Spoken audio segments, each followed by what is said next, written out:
سلام زخبركم تخاتلتنا كم يتنحكم امباركس نايد ساعة زي زينا عزلكم نتسير لخو مجمر تاقلنا رست زينا ملو مجلس منغسي ارترا إثيوبيا وزركبهم ترطرات كبرا شبرا ايد الليلو اب هوسبيتال كازاز تفتح امت قعتي ام اي سبات كاتيلون كالوتن زبلو زيناتات حيزنا مجيناكم لنا سناي مكتتال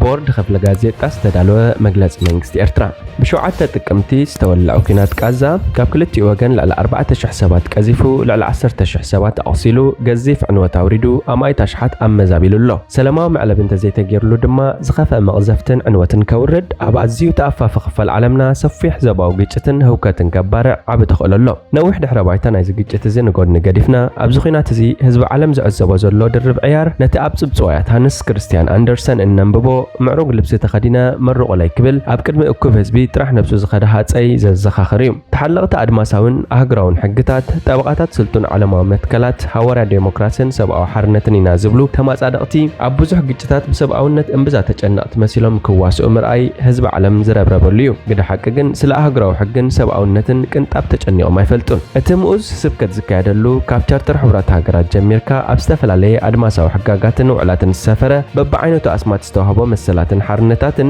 ዘይምኡዛት ምስቃጥን ንምፍራሕ ንበር ናአቶም ወይ ወገንና ንዝብሎ ዝምልከት አይኮነን ኣብኦም በፂሑ ብስሩ ክርጥረጥ ወይ ድማ ከም ዝጥዕመካ ጌርካ ክስርሓሉ ዝኽእል እዩ ሰብ ድርብ ዕያር ዝኾነ ክስተት ቁንዕነትን ፍትሓውነቱን ብዘይገድስ ዝባኖም ቀሊዖም ፀግዕ ክሕዙ ስክፍታ የብሎምን ከም ዝፍለጥ ባይቶ ፀጥታ ኣብዙሕ ዓበይትን ንኣሽቱን ግጭታት ብህፁፅ ክእከብ እናተፀውዐ ውሳኔታት ይሕልፍ እዩ ንኣብነት ኣብ ግጭት ሊብያ ኣብ ኩናት ሩስያን ዩክሬንን ሃገራት ተኣኪበን ንሩስያ ክኹንናን ዝተቐስባሉ ናይ ቀረባ ፍጻሜ እዩ ካልእሲ ትረፍ ኣብ እዋን ግጭት ሰሜን ኢትዮጵያ ባይቶ ፀጥታ ልዕሊ 10 ግዜ ተኣኪቡ መንባሩ ኣይረስዕን ኣብ ጉዳይ ቃዛ ግን ክሳብ ክንድኡ ሻቅለትን ተርባፅን ኣይተረአየን ትማሊ ኣብ ዝተጋበ ኣኼባ ባይቶ ፀጥታ ድማ ቡርስያ ዝቐረበ ንስለ ሰብኣዊ ምኽንያታት ተኽሲ ደው ምባል ዝጠልብ ንቡር እማመ ሁማኒታሪያን ሲስፋየር ብብዝሒ ድምፂ ሃገራት ምዕራብ ተነፂጉ ሓደ ሃገር መጥቃዕቲ ምዝገጥሞ ብዓንቀጽ 51 ቻርተር ሕብራት ሃገራት መሰረት ናይ ርእሰ ምክልኻል መሰል ኣለዎ ድሕረ ባይታ ናይቲ ኩነታት ብዘይገድስ እስራኤል ከም ግብረ መልሲ ናይቲ ብምንቅስቃስ ሓማስ ዝወረዳ መጥቃዕቲ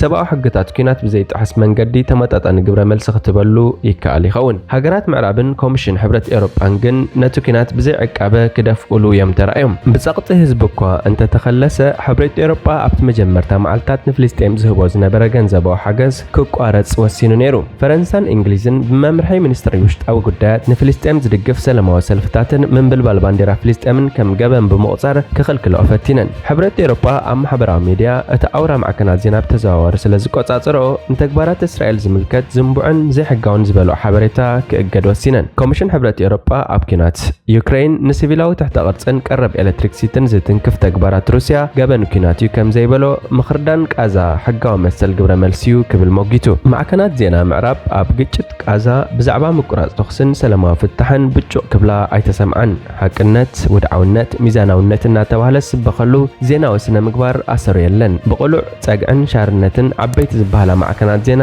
ክብረን ሓሲሩን ፈኺሱን መጋባሪናትን ህዝቢ ዓለም በኣርምሞ ይዕዘበሎ እቲ ድርብ ዕያር ዓይኑ ዘፍጠጠ እዩ እቲ ጽቡቕ ነገር ግዳ ሎሚ ህዝቢ ዓለም ነቲ ብሙስሊ ስብከት ቀልቢ የዋሃት ክስሕብን ከጋግን ዝፀንሐ ኣምሰልነት ነቒሕሉስ ድርብ ዝዕያሩ ፖለቲካ ከም ተሃፀይ ብዘይ ጉልባብ ጥራሕ ዕርቃኑ ወፂኡ ህዝቢ ዓለም ኣብ ዝኽዕቦ ደረጃ መብፅሕ እዩ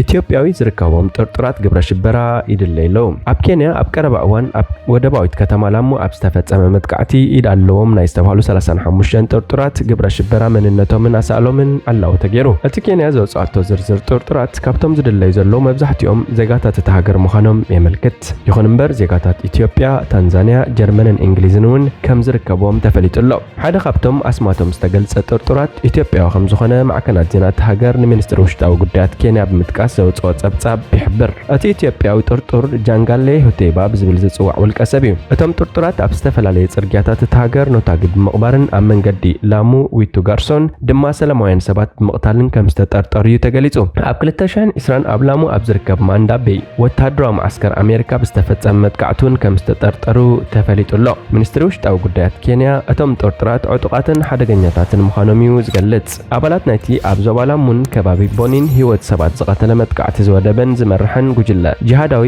ጉጅለ አልሸባብ ምዃኖምን ወሲኹ ጠቂሱ ሚስተር ኪቱረ ክንዱኪ እቶም ጥርጥራት ናብ ዝቐረበ መደበር ፖሊስ ከይዶም ኢዶም ክህቡ ንሓትት ኣለና ከም ዝበለ ሲቲዘን ቲቪ ጸብጺቡ ኢዶም ተዘሂቦም ድማ ሓይልታት ጸጥታ ደልዮም ከም ዝረኽብዎምን ዝግብኦም ከም ዝረኽቡን እቲ ሚኒስትር ሓቢሩ መንግስቲ ኬንያ ኣብ ዝሃቦ መግለጺ እቶም ገበነኛታትን ተሓባበርቶምን ኣብ ቀይዲ ንምእታው ኩሉ ኣድላይ ስጉምቲ ክወስድ እዩ ኢሉ ብተወሳኺ ሃለዋት እቶም ጥርጥራት ዝምልከት ሓበሬታን ዘቕረቡ ሰባት መጠኑ ዘይተገልጸ ግን ከዓ ዓቢ ሽልማት ከም ዝወሃቦም ኣመልኪቱ ኣብ ቀረባ እዋናት ኣብ ኬንያ ብዝተፈጸሙ ግብረ ሽበራዊ መጥቃዕትታት ሓያሎ ሲቪላትን ኣባላት ጸጥታን ተቐቲሎም እዮም ኣብ ዝሓለፈ ወርሒ ድማ አልሸባብ ኣብ ሰሜናዊ ምብራቕ ገማግም ባሕርን ኬንያ ዝፍጸሙ መጥቃዕትታት ኣሓይሉ ኣሎ አልሸባብ ምስ አልቃዒዳ ምትእስሳር ዘለዎ ክኾን ከሎ ኣብ ሶማልያ ኣንጻር እቲ ጉጅለ ዓቢ ወታደራዊ መጥቃዕቲ ይካየድ ከም ዘሎ ይፍለጥ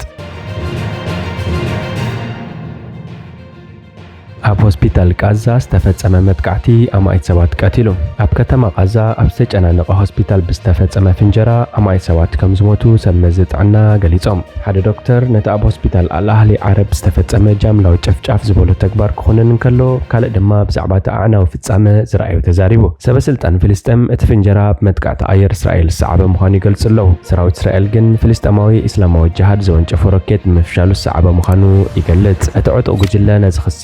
قبولن نفرت وجئن مدافع إسرائيل عطوا جل فلسطين حماس سابل على إسرائيل بشوعة تقمتي متقعت مفتزام وسعبو قبل الغزة صعوب دبدبات ككيد قنينا له بتقبل الغزة استفدت أمام متقعتي على 3 حسابات كم استقتلوا تجليسو متقعته هوسبيتال نتابو زلو سبع قلوب لون مفتاح زكبر سعرتا تاب حدا غزة تخوينو يوردانوس لمربع أمونغ بريزيدنت أمريكا جو بايدن نقص عبد الله مرحت فلسطين جبتن ككيد تحاسب زنبور على سرزاته جو بايدن هاجرو مس إسرائيل زلوا حجازن حتى سمرة النمرأي ناب تل أبيب آتيم الله تجليس الله تمال سولس مشت كاب هوسبيتال الأهلي عرب سوت سئلتات سقاي زريو خوينهم نقودات أبتلمات بباري لا تقايم كوتو يرأيو أبدأ أبت بفرس راس تزرقها قدنا رساتاتن استسبرا مكاينن تدفيهم يرأيو هذا فيديو قال برار نجر نتخبى بخار مخلو تحريق دما كفنجر يرأي أب هوسبيتال متبحت نجبر نيرنا حيال فنجرات تفتيرو نحس دما أب كفل متبحت وديقو هذه هلكيتيو يبل دكتور غاسان أب سيتا استباح لحكيم بلاستيك متبحتي ميديسن تكال جبرسناي سانس فرونتيرس كالا حكيم نبيبيستي أبزها بحبريتا 8 مئتوت نايت هوسبيتال كاب أقلقلتو تساخم زخونن شح سوات كم زموتون وي كم زقصلو جميتو هوسبيتال الأهري عرب ملؤ بملؤ بأنجليكان بيت كريستيان زموال كوينو اتماكل كاب زخونة بوليتيكا وتساقعي نتأمخانو تقلت دين كوليج قدس جيورجس يرسالمن حدا خبتم أبتقدس ختما زركول علوت أكلت بيت كريستيان زخونو كانون ريتشارد سويل بزعبات فتسامي زت أما من حبريتان مركب أزكام مكوان تخونه وتو هوسبيتال كم تارما خرجاجز خمس خالو بزوح حساب موماتون تزاريبهم أمود أتاز حلف سمون أستات شدش شحت مزابلتي أبكتري تو هوسبيتال تعقيمهم كم تصنحون نبي بسحبيرهم وتو هوسبيتال بقدام بنا إسرائيل متقعت أير مستهرمة 4 سبات كم زقصلو كليتهم نزس عبو حموش حسابات كاب تقطر خواتون كلو أستات شح أبو تاريفهم مبزحت يوم سنكولان وي دقاف زد اليوم أرجعوان يوم كأش سويل أبتنايت مال فنجرة أستات شدش ميت حموماتن زحكمهم سرحتنياتن أوش تو هوسبيتال كم زنبرون مبزحتهم كابتوم زموتجن عبدك خم زنبرو جليسهم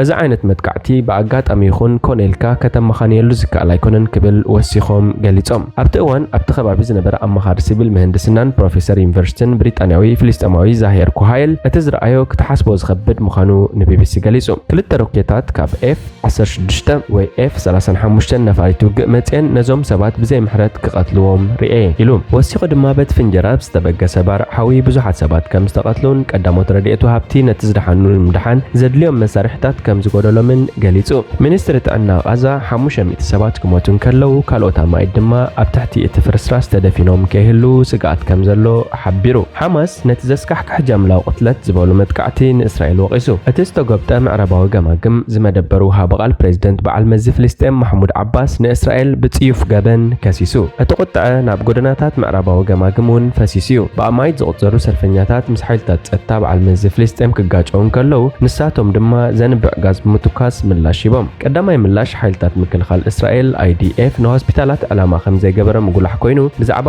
ዘይተረጋገፀ ክስታት ጥንቃቐ ክግበር ግና ኣተሓሳሲቡ ድሒሩ ዋና ወሃቢ ቃል ሪየር ኣድሚራል ዳንኤል ሃጋሪ ኣብ ዝሃቦ ናይ መግለጺ ድሕሪ ተወሳኺ ምጽራይን መርመራን ሰራዊት ምክልኻል እስራኤል ነታ ኣብ ጋዛ ዝርከብ ሆስፒታል ከም ዘይሃለመ ንጹር እዩ ኢሉ እቲ ሆስፒታል ብሰንከቲ ብሽበራዊ ውድብ ኢስላማዊ ጅሃድ ዝተወንጨፈ ፉሹል ሮኬት ተሃሪሙ ኢሉ ካብ ምጅማር እቲ ኩናት ናብ እስራኤል ካብ ዝተተኮሰ ኣሽሓት ሮኬታት እቲ 450 ኣብ ውሽጢ ጋዛ ወዲቑ ንሰላማውያን ሰባት ኣብ ሓደጋ ከም ዘእተወ ሓቢሩ ፍልስጤማዊ እስላማዊ ጅሃድ ኣብቲ እዋን ኣብ ከባቢ ከተማ ጋዛ ዝኾነ ምንቅስቓስ ከም ዘየካየደ ብምግላጽ ነቲ ክስታት ነጺጉ ዓለም ለኻዊ ኮሚቴ ቀይሕ መስቀል በቲ ዝወፀ ጸብጻባት ከም ሰንበደ ኣፍሊጡ ሆስፒታላት ህይወት ደቂ ሰባት ንምዕቃብ መዕቀቢ ክኾና እምበር ናይ ሞትን ዕንወትን ትርኢት ክኾና የብለንን ዝኾነ ሕሙም ኣብ ዓራት ሆስፒታል ክቐተል የብሉን ሓደ ሓኪም ካልኦት ንምድሓን እናፈተነ ህይወቱ ክስእን የብሉን ይብል እቲ መግለጺ ኮሚቴ ቀይሕ መስቀል እምበኣርከስ ዝኸበርኩም ተኸታተልትና ናይ ሰዓት እዚ ዜና መሰናዶና ኣብዚ ፍጸም ሓደሽ ዜናታት ንምክትታል ሰብስክራይብ ሼር ላይክ ኮሜንት ምግባር ኣይትረስዑ ኢኹም ሰላም